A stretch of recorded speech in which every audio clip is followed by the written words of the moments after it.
All right, what's happening, everybody?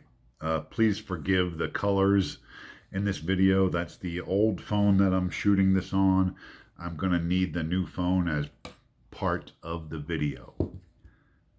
I keep coming across videos over and over and over again where people are saying that using drywall mud or joint compound as a grain filler in your project is perfectly okay to do.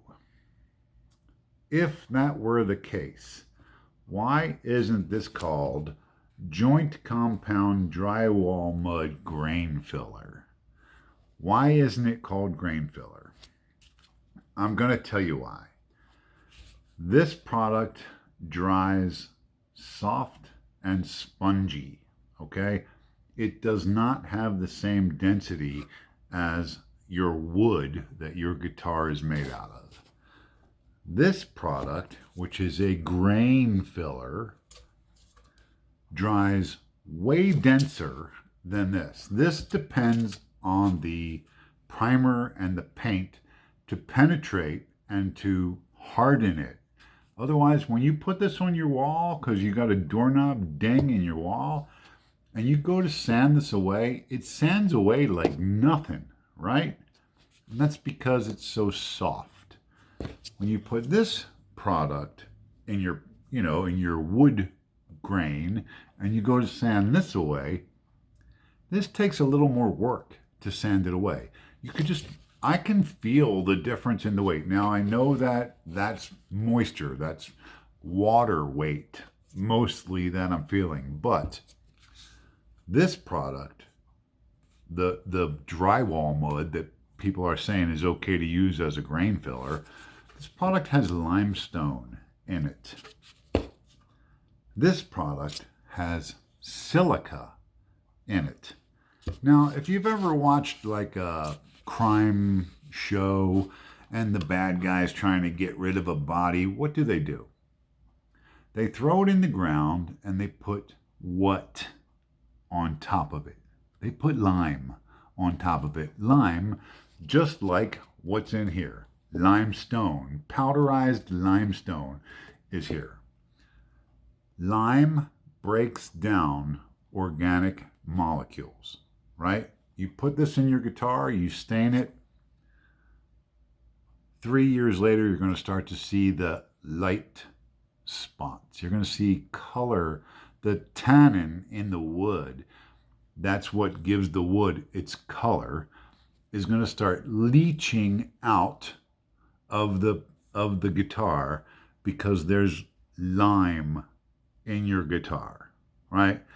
Don't use this as a grain filler, but don't take my word for it. Let's ask the real brains. Let's ask Google.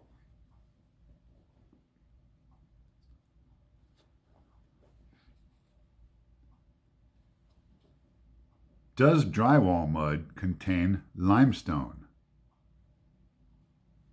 Yes, drywall mud does contain limestone, also known as calcium carbonate, as its primary.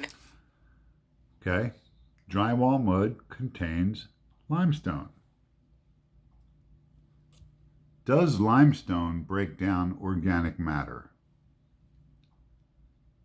Yes, limestone does help break down organic matter. It does this by creating a better environment for microorganisms, especially in acidic soils. This encourages beneficial. Okay. 2 for 2. Does wood grain filler contain silica? Yes, silica is a common ingredient in many wood grain fillers. It acts as a filler, creating a smooth surface. While other materials can be used, silica is frequently found in both water and oil-based products.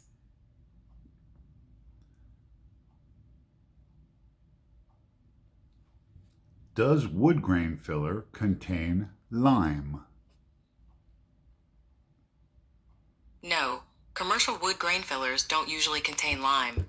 However, lime is used in traditional.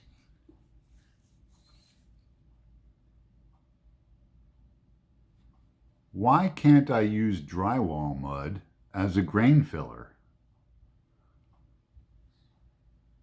You can't use drywall mud as a grain filler because it's not made for wood, especially for things that get a lot of use or are outdoors. It's soft, not very resistant to moisture, and won't bond well, making it unsuitable for most woodworking finishes. Okay, I mean, don't take it from me. Take it from Google. Let's just put this to rest. If you're doing that project, don't listen to the people that are telling you that this is okay to use, because they don't know, because they saw another person on a video say that this was okay to use, and it spreads like wildfire. It's like that book review where you go, "Hey, is that book really any good? Let me check out reviews on that." And then you see one book review and you go, "Wow, that person says it was the greatest book they ever read. Let me check out this person's book review." And they say, "Wow, they say the same thing." And then they talk about the plot points and they all tell you the same thing. And then you look up the information on the book, and everything that they just told you was on the dust jacket on the book, and nobody said anything different than anybody else, and everything that everybody said was on the dust jacket. So it's just I can't trust book reviews online because everybody's just copying everybody else. This is another book review. This is a terrible book. Don't read this book unless you've got a hole in your drywall. Peace.